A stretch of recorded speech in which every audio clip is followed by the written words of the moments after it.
Polytechnic entrance exam की तैयारी के लिए प्रतिशत चैप्टर का यह दूसरा वीडियो लेकर के आए हैं। पॉलिटेक्निक एंट्रेंस एग्ज़ाम की बेहतर तैयारी के लिए इसका सिलेबस आसान अच्छी तरह पता कर लें। किस सब्जेक्ट के किन किन चैप्टर से प्रश्न पूछे जाते हैं, कितने प्रश्न पूछे जाते हैं, इससे आपकी जानकारी हो जाएगी।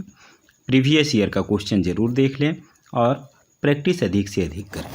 तो शुरू करते हैं आज का ये वीडियो। प्रतिशत के बारे में हम लोग देख चुके थे। अगर दशमलव में इतना प्रतिशत, अगर इसे हम बदलेंगे दशमलव में, तो ये आ जाएगा 0.02/100, या सीधा सा कहें 0.02।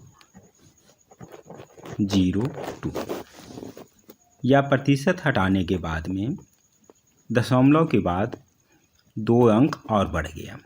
ठीक इसका उल्टा भी होता है कि जैसे 0.002 रहे, ऐसे प्रतिशत लाना है तो इसे हम लिख सकते हैं 0.02%, यानी दशमलव के बाद 2 अंक हटा दें, 0 कैंसिल कर दें, या कहें दशमलव को 2 अंक दाहिनी ओर खिसका देते हैं और इसमें बाईं तरफ खिसका देते हैं, तो ये आसानी से प्रयोग कर सकते हैं। तो देखते हैं कुछ और प्रश्न। Question number 11। एक कार का मूल्य 50,000 से बढ़कर 60,000 रुपया हो गया, तो मूल्य में कितने की वृद्धि हुई? ऑप्शन में देखिए प्रतिशत की वृद्धि कह रहा है, कितने प्रतिशत की वृद्धि? प्रतिशत वृद्धि का फॉर्मूला हम कर सकते हैं कि वृद्धि कितना हुआ है और किसमें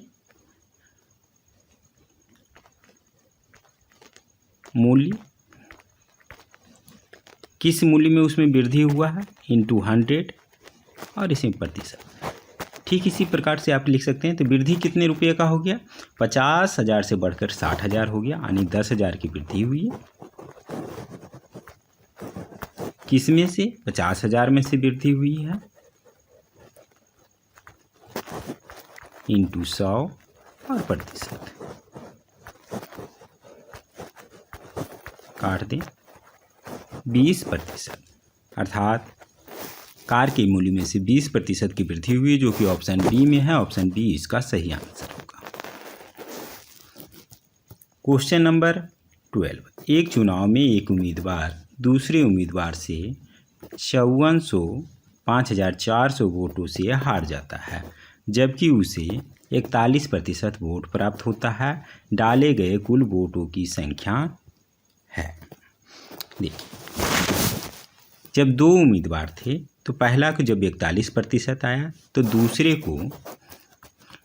कैंडिडेट को शेष वोट मिला होगा। तो 41 में कितना जोड़ेंगे तो 100 होगा, ये हो जाएगा 59% वोट मिला होगा। तो दोनों का अंतर 41, जब पहले का 41 मिलता है, दूसरे को 59, यानी दोनों का अंतर कितना हो गया? ये हो गया 18 वोट का। 18 वोट के अंतर से जब हारता है, जबकि कुल वोटों की संख्या 41 + 59 100, इसलिए कह रहा है कि वह 5400 वोटों से हार जाता है। इसलिए कुल वोटों की संख्या क्या हो जाएगा? 100/18 × 5400। एक नियम, 18 तिया 54 गुना कर दें, ये हो जाएगा 30,000, जो कि ऑप्शन बी में है। ऑप्शन बी इसका सही आंसर होगा। Question number 13। ए का वेतन बी के वेतन से 50% अधिक है। यदि ए का वेतन 4,500 रुपये हो तो बी का वेतन होगा।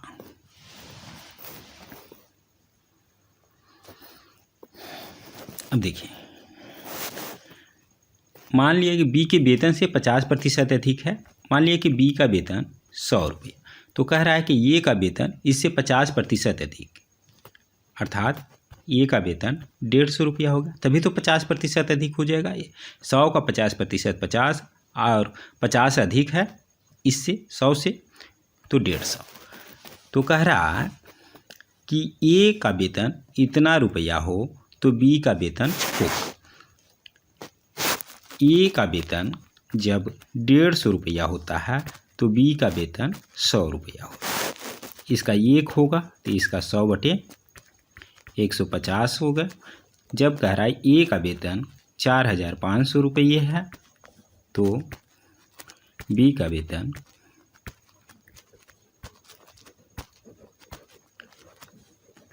भाग दे दें 15×45 300 × 100 अर्थात 3000, जो कि ऑप्शन सी में है। ऑप्शन सी इसका सही आंसर होगा।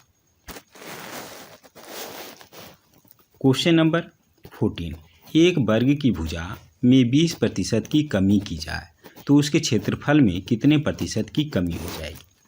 मान लीजिए कि पहले भुजा 100 थी तो इसका क्षेत्रफल कितना हो जाएगा, 100 × 100 यानी 10,000। अब कह रहा है कि भुजा में 20% की कमी, 100 के बदले अब कह रहा है कि 20% कम यानी 80 हो जाएगा। तो इसका क्षेत्रफल कितना हो जाएगा, 80 × 80 80 6400। कह रहा है कितने प्रतिशत की कमी, तो कमी कितनी होगी, 10,000 के बदले 6400, तो घटा दें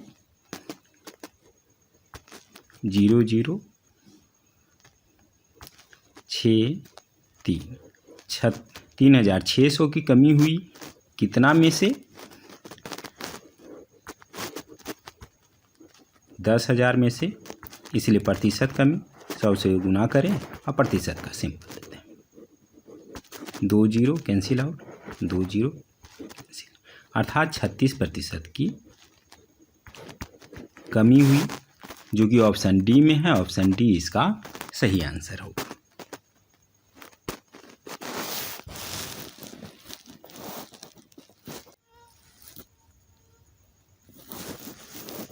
क्वेश्चन नंबर 15, 3/5 4/5 का कितना प्रतिशत है।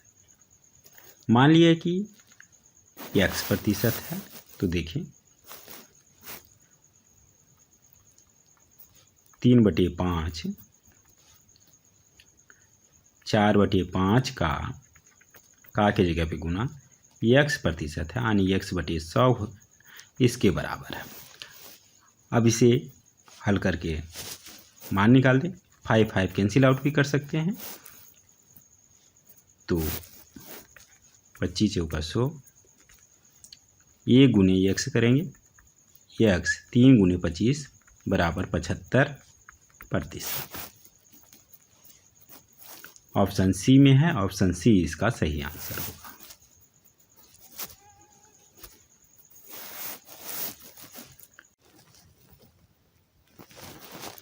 क्वेश्चन नंबर 16, 12 के अपवर्तकों की संख्या 84 के अपवर्तकों की संख्या का कितना प्रतिशत है।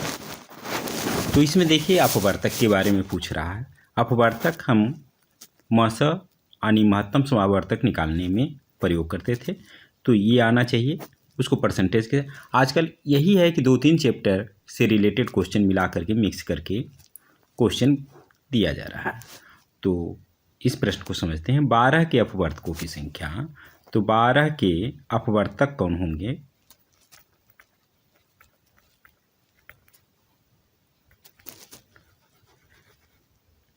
ये होंगे 12 किससे किससे कटता है, विभाजित होता है, 1 से विभाजित होता है, 2 से, 3 से, 4 से, 6 से और 12 से। यानी अपवर्तकों की संख्या कुल संख्या 6 होगा। उसी तरीक़ा से 84 के अपवर्तक होंगे 1 से विभाजित होगा 2 से। इसे पता करने के लिए एक सिंपल तरीका होता है, 84 को अभाज्य गुणनखंड कीजिए। 2 से विभाजित करेंगे 42, फिर 2 से 21 नहीं लगेगा 3, तो 3 से 4 से 6 से 7 से 12, 14, 21, 42 और 84 कितने हो गए? 2, 4, 6, 8, 10, 11, एक कोई छूट रहा है 28 भी होगा, अर्थात 84 के अपवर्तकों की संख्या 12। तो सिंपल सा ये प्रश्न कह रहा है 12 के अपवर्तकों की संख्या यानी 6 84 के अपवर्तकों की संख्या का यानी 12 का कितना प्रतिशत है। मान लीजिए कि ये x प्रतिशत है, तो प्रश्न को 6 बराबर 12 का x प्रतिशत यानी x/100, इसमें x का मान निकाल देना है। 6 गुने 100/12 प्रतिशत, 6 दूनी 12, 50%, जो कि ऑप्शन डी में है। ऑप्शन डी इसका सही आंसर होगा। क्वेश्चन नंबर 17, सीता का भार गीता के भार से 33.1/3% अधिक है। यदि सीता का भार 64 किलोग्राम है तो गीता का भार क्या होगा। मान ली इसमें कह रहा है गीता का भार क्या होगा। गीता का भार x मान लो, तो कह रहा है सीता का भार यानी 64 किलोग्राम बराबर गीता का भार से इतना अधिक यानी x प्लस x का 33 या 99 100/3% है, 100 से डिवाइड करते हैं, अर्थात इसे लिख सकते हैं 64 बराबर एलसीएम ले लें 3x प्लस x, 64 बराबर 4x/3, 3 गुना करते हैं, इससे हमें मिल जाएगा 4x बराबर 64 गुने 3, अर्थात x का मान 4 दूसरी तरफ डिवाइड कर दें, अर्थात 48 kg आएगा, जो कि ऑप्शन सी में है। ऑप्शन सी इसका सही आंसर होगा।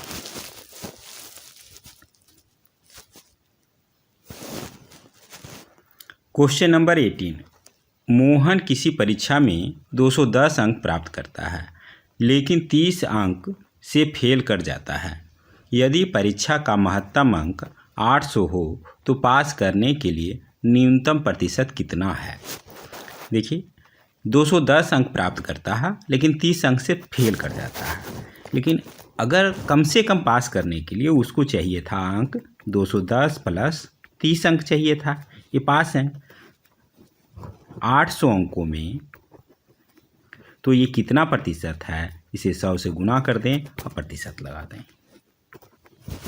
बराबर इसे लिख सकते हैं 210 प्लस 30 यानी 240/8, 8 तिया 24, अर्थात 30%, जो कि ऑप्शन ए में है। ऑप्शन ए इसका सही आंसर होगा।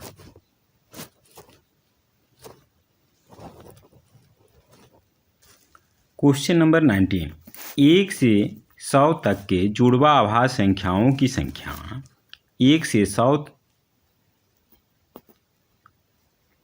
तक के अभाज्य संख्याओं का कितना प्रतिशत है।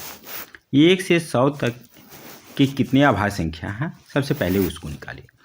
तो अभाज्य सबसे छोटी अभाज्य संख्या 2, उसके बाद 3, 5, 7, 9 नहीं होगा।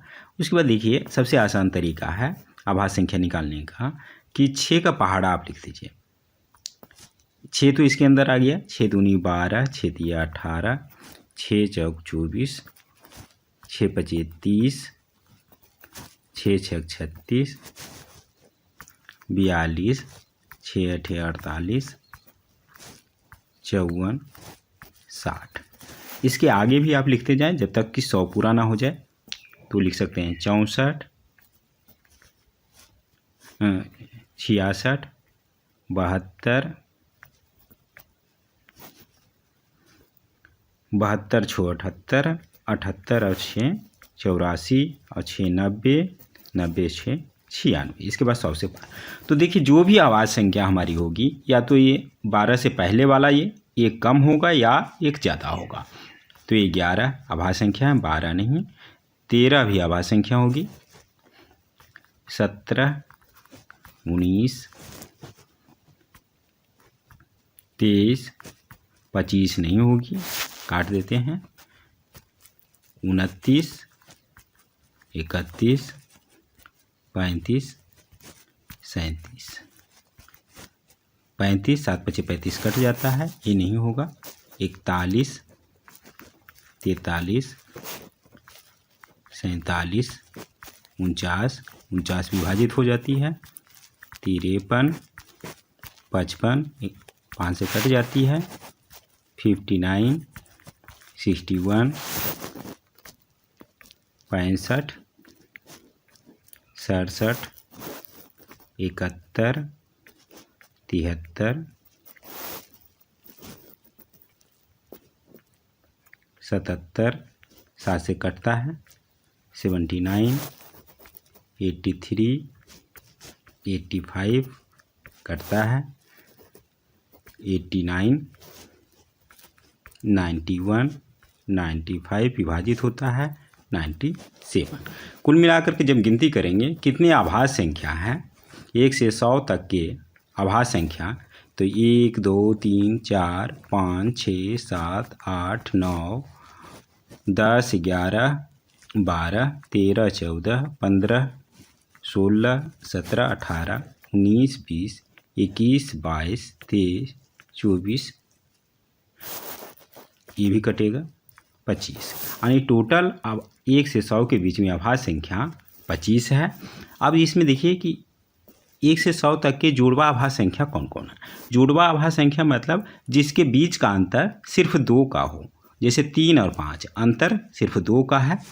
5 और 7 ये भी आभास संख्या का है, तो 1 2, इसी तरीक़ा से 3 4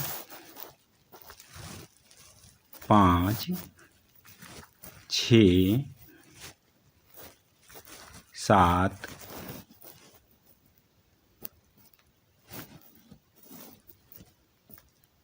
13 5 65 कट जाता है। 8 और नहीं होगा, तो जुड़वा आभास संख्या 8 होगी। तो कह रहा है कि 8 25 का कितना प्रतिशत है। इतना सिंपल, कोई ये टेढ़ा मेढ़ा किया है। जुड़वा आभास संख्या लिखा, ये 1 से 100 तक के आभास संख्याओं का कितना प्रतिशत होगा, अर्थात इस प्रश्न पूछना चाह रहा है 8 जो होगा वह 25 का कितना प्रतिशत है। तो मान लीजिए कि 25 का x प्रतिशत है, तो x का मान निकाल दीजिए। ये हो जाएगा 8/25 गुने 100%। 25 चौका 100, 4 8 32। ऑप्शन ए में है, ऑप्शन ए इसका सही आंसर होगा, 32% है। Question number 20। मोहन अपनी मासिक आमदनी का 33.1/3 मकान किराए में पर शेष का 20% बच्चों की पढ़ाई पर तथा फिर शेष का 75% अन्य कार्यों में खर्च करता है। यदि उसके पास भी प्रति मास 320 रुपया बचाता है तो उसकी मासिक आय क्या है। देखिए बटे में 3 है, तो मान लेते हैं कि उसका मासिक आय 300 रुपया है। जब 300 रुपया रहेगा तो इतना का 33.1/3%, यानी 33 या 99, 100/3, 100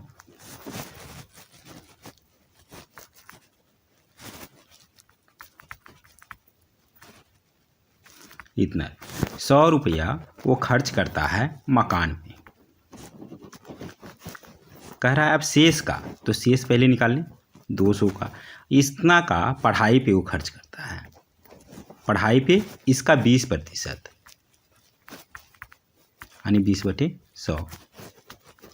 2 20 दूना 40 रुपया खर्च करता है।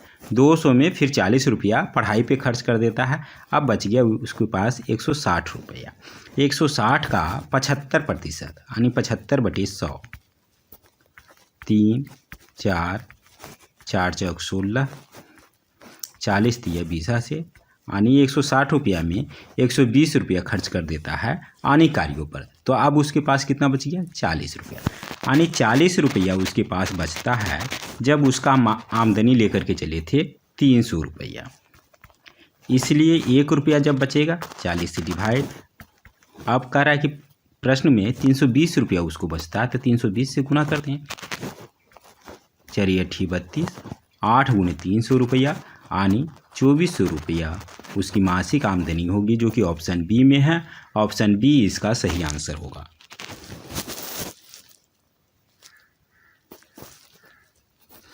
इस वीडियो में बस इतना ही। जल्द ही मिलते हैं अगले वीडियो में, तब कुछ और प्रश्नों के साथ। तब तक के लिए धन्यवाद।